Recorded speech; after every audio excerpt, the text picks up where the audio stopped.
This is an image that shows data about the percentage of adults in the U.S. who prefer to get news from podcasts. The data is presented in the table format with rows for daily, weekly, and often. The columns present different demographic groups or years, showing varying percentages. The overall topic is news consumption habits through podcasts in the United States today.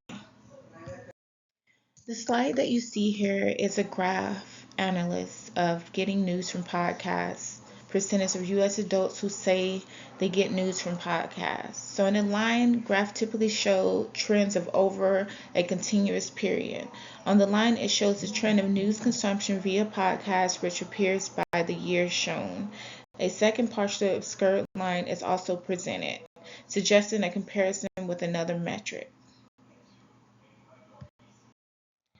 In this slide, which is titled Getting News from Podcast Research from 2024 to 2025, the overall adoption, a striking increase, has been observed, with approximately one-third, 32% of U.S. adults reporting that they occasionally turn to podcasts for news in a study conducted in September 2025.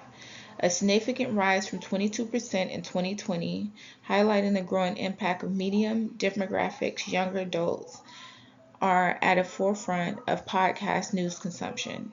A 2024 survey also revealed that an impressive 34% of adults aged 18 to 29 utilize podcasts for news, compared to the 14% of those aged 65 and older.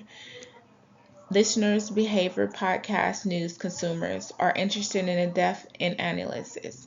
A notable majority prefers shows that explore topics in detail. 69% offer thoughtful opinions and commentary.